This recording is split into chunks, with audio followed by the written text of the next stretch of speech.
Saudações, mais um sábado, mais um dia, mais uma satisfação estar aqui com você, fazer esse programa para você, o programa Saudações. O tema de hoje será interessantíssimo. Aquelas pessoas que gostam de ficar nas redes sociais ou pessoalmente, você descobrirá durante o programa, stalkeando, ou seja, perseguindo as pessoas, perseguindo os outros. O cônjuge, aquele paquera, aquela pessoa que ele tem interesse, tome cuidado. Tome cuidado. Tudo isso e mais outras coisas você saberá no programa de hoje. Com Adelmano Benigno, está aqui o meu amigo para discutir essa temática. E não esqueça, nos procure no Instagram, programa Saudações. E no YouTube assista. Você pode assistir todos os programas, inclusive esse, programa Saudações com Ted Anderson. É uma satisfação. Acompanhe agora o nosso programa.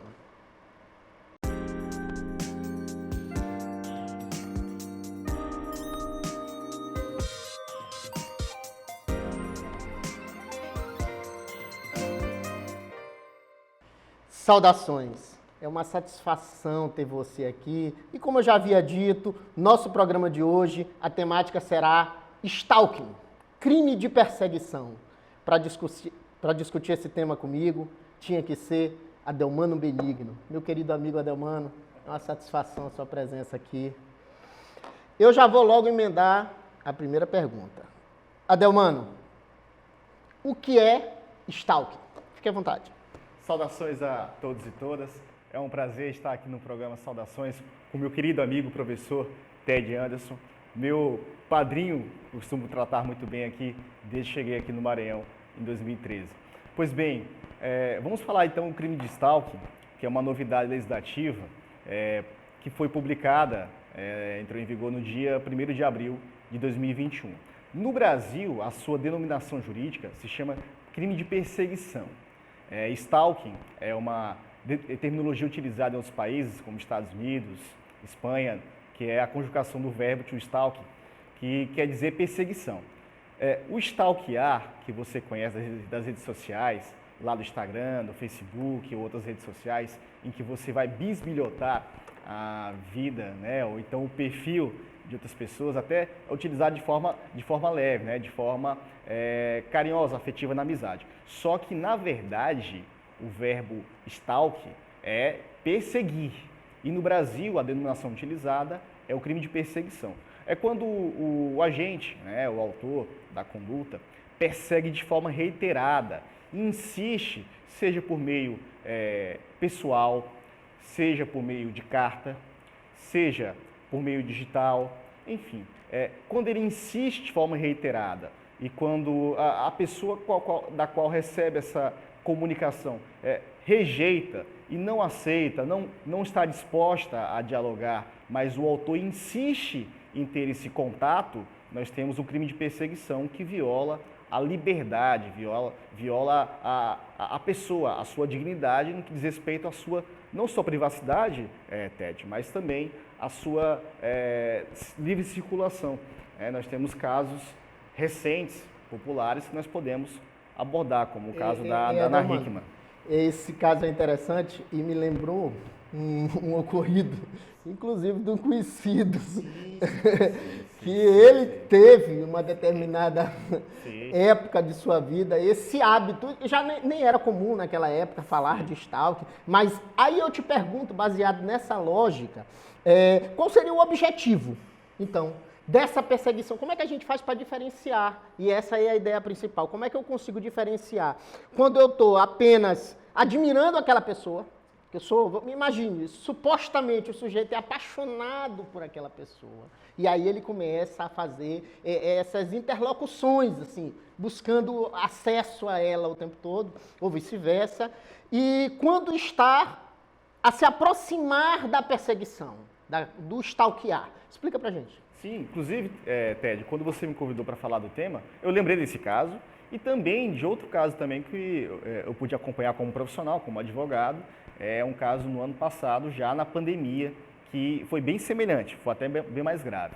Mas a conduta consiste realmente de, por exemplo, acontece nas redes sociais. A gente vai falar do cyberstalking mais adiante. Só que quando alguém, por exemplo, pessoalmente não está disposta a comunicar, por exemplo, alguém vai abordar para ter um relacionamento, ou conhecer melhor, pedir o telefone, pedir a rede social, porque está afim. Mas quando a outra pessoa diz que não quer ter o diálogo, pelo fato de ser casado, ou por qualquer outro motivo de foro íntimo, motivo pessoal, não está disposta a ter um relacionamento afetivo ou de amizade. E quando o agente insiste, liga, e a pessoa fala, não, você não pode me ligar. E depois ele vai lá e manda uma mensagem, ou manda mensagem na rede social, e a pessoa bloqueia, mas ele vai lá e encontra um meio de poder ter esse contato, e inclusive chega a ameaçar, ó, se você não for minha, você não vai ser de mais ninguém. Insistentemente. De forma insistente. Uma coisa interessante que é bom que você fale, que esse crime fica famoso com relação a esse momento de rede social, mas não necessariamente você vai praticar essa conduta nas redes sociais, ou só nas redes sociais que se pratica essa conduta. Perfeito, essa é uma das principais dúvidas. Não é somente na rede social. Antigamente nós tínhamos a conduta de contravenção penal de molestar, perturbar a pessoa pessoalmente. Pode ser por carta, nós estamos falando de rede social, mas rede social surgiu já nesse século. No século anterior nós tínhamos outras formas de comunicação, como carta, dentre outras, em que já ocorria essa perseguição. Ela se potencializou com as redes sociais, por conta dos prints de WhatsApp, de Instagram, enfim, pelas evidências que passaram a circular na sociedade, mas a conduta já existia. Vamos lá. Quem pode praticar essa conduta e contra quem será praticada essa conduta? Assim, vamos entender. É sempre o homem com relação à mulher ou não? Pode acontecer em momentos diversos. Diz pra gente aí sobre isso. Importante pergunta, Ted, para esclarecer. Muitas pessoas pensam que somente a mulher pode ser vítima do crime de perseguição. Não. Qualquer pessoa pode ser vítima e qualquer pessoa pode praticá-la. Acontece que realmente a vítima mais comum é a mulher e jovens. E quando for praticado contra a mulher, ou jovem, idoso, ou criança, adolescente, criança, idoso, ou mulher por condições de gênero, aí caracterizada a violência doméstica por gênero, aí nós temos a potencialização, inclusive há um aumento de pena no crime, a pena é aumentada até a metade, quando o agente pratica contra essa vítima. Vamos falar da sanção penal também, mas quando é praticado contra criança, idoso, jovem e mulher por condições de gênero, o crime é potencializado, porque essas são as vítimas mais comuns do delito. Agora eu fiquei curioso com relação a essa discussão. Me responde uma coisa.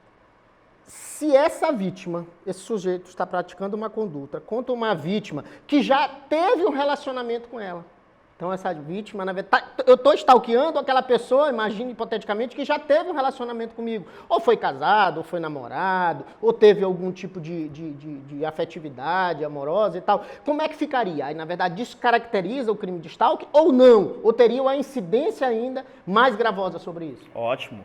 Eu vou ter a aplicação conjunta da Lei 11.343, que é a Lei de Combate à Violência Doméstica e Familiar contra a Mulher. Além de configurar o crime de perseguição, a vítima pode obter medidas protetivas de urgência, pode obter a proteção da Lei Maria da Penha, a assistência da Casa da Mulher Brasileira na fase de investigação, ter o processo tramitado perante o juízo da Vara de Violência Doméstica e Familiar contra a mulher. Então, vai ter a aplicação conjunta da Lei Maria da Penha, mas vai continuar configurado o crime de perseguição, só que a competência, a tramitação do processo vai tramitar toda a persecução criminal com base na lei de proteção, a lei de combate à violência doméstica e familiar contra a mulher. E na hipótese do inverso, a gente sabe que a conduta mais comum é sempre o homem incidir nessa conduta contra a mulher. E o contrário, na verdade nós estamos a falar de um caso em que já houve, imaginemos, um fim daquele relacionamento e a mulher fica stalkeando, fica perseguindo o ex. Como é que fica? Perfeito, porque nós estamos realmente numa sociedade que é machista, mas é possível configurar o crime, o sujeito ativo, a ex-namorada, a ex-companheira, ex-cônjuge, contra o ex-marido. E é possível configurar, sim, um crime de perseguição. Só não vai ter a competência da Lei Maria da Penha, mas vai ter a aplicação de o termo circunstanciado de ocorrência, vai ter transação penal, vai tramitar no juizado especial criminal. Qual é a pena mas desse é crime, mas é crime. Qual é a pena desse crime, Ademar? Ótimo, a pena máxima é até 2 anos. Até 2 anos. Por isso que vai para o juizado especial criminal. Muitos estudiosos, né, criticaram a pena, porque ela vai tramitar no juizado especial criminal, mas foi um avanço, porque antes a pena ainda era menor. Sim. E hoje nós temos uma pena maior para reprimir esse tipo de conduta. Que era uma contravenção, né? Isso. Que tinha natureza de contravenção penal. Perfeito, era uma contravenção penal do artigo 65 da Lei de Contravenções Penais e agora foi revogado com o artigo 147A. Pronto, a incidência. Fiquem aí aguardando, eu advirto aos senhores, nos busquem lá no Instagram, programa Saudações. No YouTube também, todos os programas estarão disponíveis no YouTube, programa Saudações com Ted Anderson. Fique aí, é rapidinho, a gente vai para o intervalo e já já a gente volta a falar de crime de stalking, crime de perseguição com meu querido amigo Adelmano Benigno. É rápido.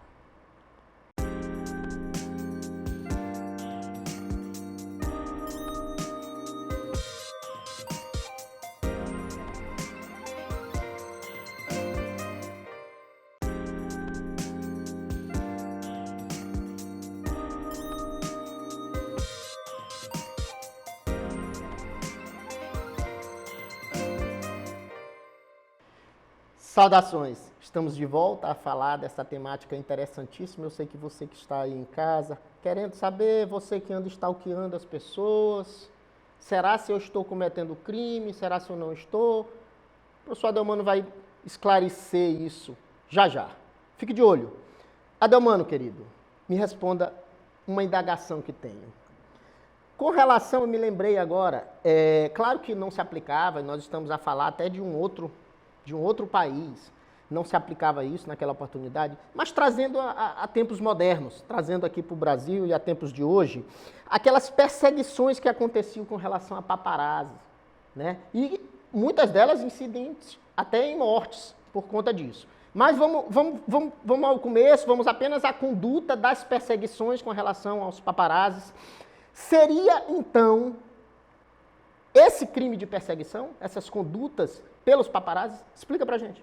Perfeito a abordagem, porque com a matéria recente publicada em desfavor da famosa cantora mundial Britney Spears, inclusive virou série, enfim, problema familiar, muitos paparazzis invadiram a sua vida pessoal.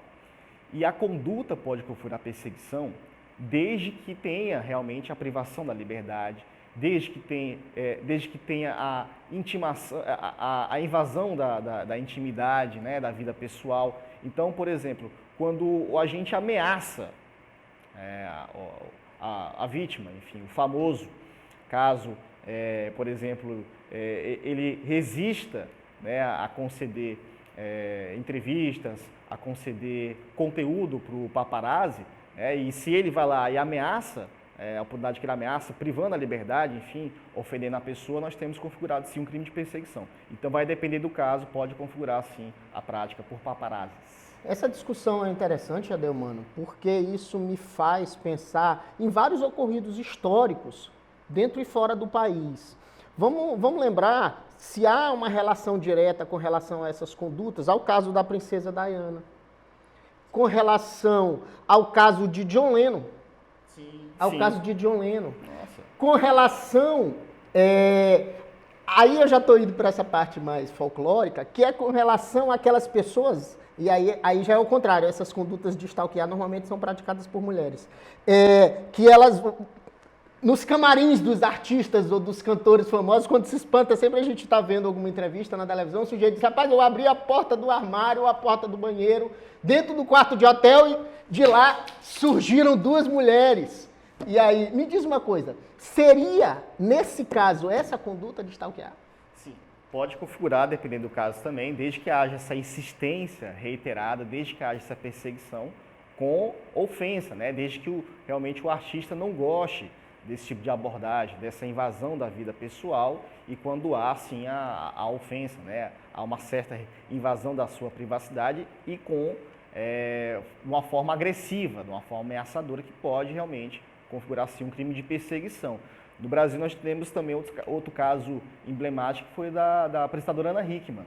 Da apresentadora Ana Hickman, que o autor da conduta, que inclusive o seu cunhado respondeu a crime de homicídio, tudo começou por crime de perseguição, que ele de forma reiterada mandava mensagens, ela não respondia, recusava, e ele foi lá, chegou um momento que adentrou no seu quarto de hotel e invadiu a sua privacidade. Pois é. Na verdade, nessa modalidade, eu acho que já vai servir esse crime como uma prevenção a essas condutas, né? Seria um instrumento que antes nós não tínhamos, assim, uma medida tão eficaz com relação a isso. E isso, como você falou, é uma prática que já é mundial, então deve ter sido, deve ter eclodido exatamente por conta desses ocorridos. Agora me diz uma coisa, qual seria o procedimento?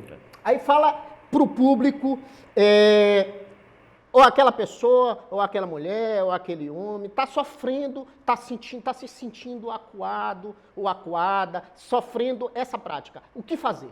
Lembrando que o nosso legislador, infelizmente, só toma atitudes no que tange a direito penal, nós chamamos até direito penal simbólico, quando acontece algo de repercussão no nosso país. Mesmo com casos você mencionou, casos históricos, teve que acontecer no Brasil com um famoso para poder ser objeto de discussão no Congresso Nacional e ter aprovação de uma norma mais severa. Tanto que o procedimento antes era tratado como uma contravenção penal, que nós chamamos de delito de menor potencial ofensivo, delito liliputiano, crime anão, enfim. Mas hoje é crime de menor potencial ofensivo, porque tem a pena máxima até 2 anos, mas é crime. E aí tem punição mais severa quando for contra criança, idoso, jovem, mulher por condições de gênero, aí vai ter um aumento de pena que vai sair da esfera do juizado especial criminal. Mas ainda o procedimento na delegacia lavratura do termo circunstanciado de ocorrência, porque se trata de crime de menor potencial ofensivo, desde que não tenha as vítimas já mencionadas, vai para o juizado especial criminal e é feita transação penal. Caso não caiba a transação penal, vai seguir o rito lá do juizado especial criminal. Se for contra a vítima já mencionada, criança, idoso, mulher por condições de gênero, não é lavrado TCO, tá? Não é lavrado termo circunstanciado de ocorrência, tá? Vai para o juízo comum, porque foge desse rito do juizado especial criminal e vai ter um rito mais severo, rigoroso, né? Mais severo. Perfeito. Agora vamos falar de uma temática interessante e essa temática talvez foi o que motivou as pessoas já terem essa ideia. Quando a gente fala de stalk, já pensa nisso, né? Sim. Que é o cyber stalk, né? Que é essa modalidade do crime de stalk. Fala pra gente sobre isso. Lembrando que qualquer modalidade, só há crime se a vítima representar, se a vítima comunicar. Perfeito. E a mais comum delas é o cyber stalking. O cyber stalking porque é praticado nas redes sociais, por meio de informática, por meio de dispositivos de informática. Inclusive, desde a pandemia, Ted, nós passamos a tratar de forma mais rígida, de forma mais importante, porque com o isolamento social e as pessoas ficando mais em casa e tendo mais acesso à rede social, também passou a ter mais práticas e infrações penais. Tem mais tempo para stalkear, né? Infelizmente, o criminoso também se reinventa. Quem pratica crime também se reinventa e aí passou a utilizar redes sociais para aplicar golpes de estelionato, crimes de furto, inclusive teve alteração recente também para potencializar estelionato praticado em redes sociais, que é comum um grupo de WhatsApp, mandar o link, clonar, falar que vai ter uma promoção no restaurante, que vai ganhar uma hospedagem em hotel, e aí pede para você mandar um número que ele vai te mandar um código lá no WhatsApp, não cair nesse tipo de golpe. E o cyberstalking acontece muito ultimamente no Instagram, WhatsApp, Facebook, quando o agente cria um perfil fake, por exemplo, para poder conversar. Vários, né? Vários perfis. Ele começa talvez com o seu pessoal, mas a vítima vai lá e fala que não quer e ele insiste que vai no trabalho dela. Nós tivemos casos em São Luís, publicados nas redes sociais, em que o agente foi no trabalho da vítima, foi falar com o pai da vítima, mesmo o pai da vítima falando que não queria que ela tivesse contato, porque ela não queria realmente ter contato com ele, mas ele insistiu nessa conduta. E aí passou a invadir a esfera pessoal, nós temos o crime de cyberstalking. E aí ele vai lá, quando ele é bloqueado, cria um outro perfil fake, Insistentemente que cria fazendo vários, isso. vários. E esse é o Insistentemente. cyberstalking comum. Adelmano, essa temática que você nos trouxe agora é extremamente interessante. Eu até já lhe faço um convite para a gente voltar aqui para discutir a temática desses crimes praticados pela internet, né? Esses golpes praticados pela internet são bem interessantes, mas eu queria lhe deixar agora um tempinho para você falar com o público, com o telespectador. Traga pensamentos positivos, deixa um recado aí para o meu telespectador. Sim. Ted, primeiro, saudações a todos e todas. Obrigado pelo convite. É uma honra participar do seu programa. Mais uma vez, eu tenho um tratamento de respeito e admiração com você, tanto que quando você fala, você não me convida, você me convoca. E aí eu faço questão de comparecer para poder esclarecer para a sociedade maranhense, dialogar sobre importantes assuntos de direito penal e processo penal, que é importante sim para você ter acesso à informação e um conteúdo de qualidade, um conteúdo técnico aqui no programa Saudações, professor Ted Anderson, você vai ter acesso à informação de caráter técnico e isso é importante para a sua desenvoltura, para a sua vida social e sua vida pessoal. Obrigado a todos. E o presente? Faltou o presente. Sim, nós temos aqui um livro publicado pelos professores da Universidade Estado de São Luís, nós somos os autores. E você, Ted, quero agradecer aqui em nome da sociedade toda maranhense, né, na presença de todos e todas aqui da sociedade maranhense, que você foi uma pessoa muito importante na construção desse artigo. Você foi uma das pessoas que teve a paciência de ler o meu artigo, de apontar, de conversar, de dar sugestões. Então, nada mais justo que aqui no programa entregar para você um livro da edição Direito, Democracia e Desenvolvimento, que você pode acessar no site da editora CRV ou nas livrarias aqui na capital, no São Luís Maranhão. E aí, Ted, uma dedicatória especial para você, como padrinho, né, como um amigo, uma dedicatória para você. Muito obrigado pela contribuição na obra. Eu agradeço demais, que beleza, para o meu padrinho na Advocacia e Docência no Maranhão e um pai na vida pessoal, Ted Anderson. É uma satisfação, é um prazer sempre, e é sempre bom estar com você, estar pertinho de você e que isso vire uma prática, Todos os meus entrevistados já sabem, trazer um presentinho aqui pro papai. Adelmano, foi uma felicidade ter você aqui. Que pena que é tão curto, né? Parece programa de meia hora, 20 minutos de entrevista, mas rápido passa. Mas fique aí, fique ligado. Eu volto já naquele momento íntimo. Aquele momento é um momento pequenininho, um momento íntimo em que a gente dialoga sobre uma temática, só nós dois, juntinhos. Não esqueça, nos acompanhe sempre nas redes sociais, vocês saberão das novidades. No Instagram, programa Saudações. No YouTube, assistam todos os programas e deem sugestões. Programas Saudações com Ted Anderson. Entre em contato com a gente, sugira temas, dialogue conosco e a gente vai fazer questão de esclarecer todas as dúvidas e tirar as suas dúvidas. É rapidinho, já eu volto.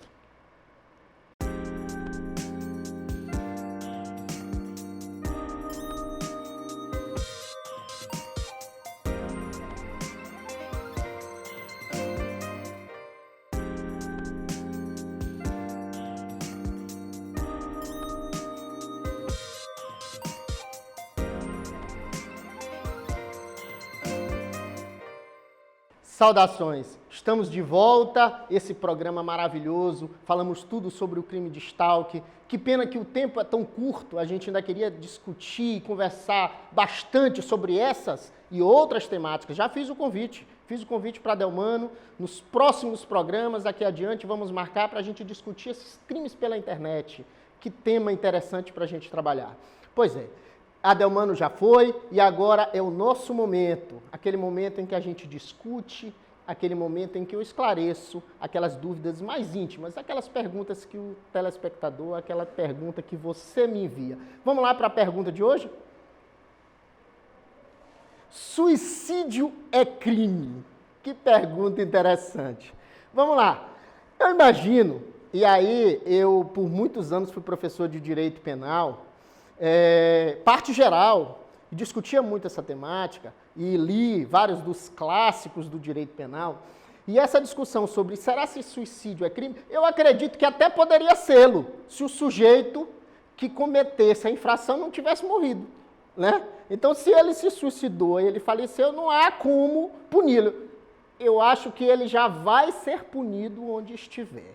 Mas, fora as brincadeiras à parte, não há criminalização de suicídio, porque o sujeito querendo tirar sua própria vida, essa agressão a si, o direito penal não pune. Mas há as condutas intermediárias com relação a isso. O que é isso? É o sujeito instigar, ajudar, promover, contribuir para o suicídio. Isso sim, isso são temáticas que a gente precisa observar. Há discussões sobre esse tema que a gente precisa entender bem, conhecer de direito penal, para não tomar atitudes precipitadas. Por exemplo, há quem diga que o sujeito que, na iminência de cometer suicídio, querendo cometer suicídio, vai e danifica patrimônio alheio. Vamos entender que a natureza jurídica do crime de dano tem que ser dolosa. Então, se você agredir o patrimônio alheio por culpa, ou seja, você queria se suicidar e, de repente, você agrediu o patrimônio alheio, não há criminalização com relação a isso. Não há criminalização. A criminalização, claro, se você atinge outra pessoa, e aí nós teríamos uma lesão corporal culposa ou até um homicídio culposo, a depender dessa agressão. Então a gente precisa ficar bem atento e há, claro, disposições para aqueles que induzem alguém ao suicídio, instigam alguém ao suicídio. Então, essa pergunta é uma pergunta que parece engraçada, mas é uma pergunta muito séria. Há uma discussão, eu até quero convidar, e vou fazer esse convite agora ao público, para minha amiga psicóloga lá do Goiás, e brevemente ela estará aqui para discutir essa temática comigo. Então, eu me despeço, foi mais um sábado maravilhoso estar com você, discutir as temáticas que envolvem a sociedade, e por hoje eu dou por encerrado e justo. Fique com Deus e saudações.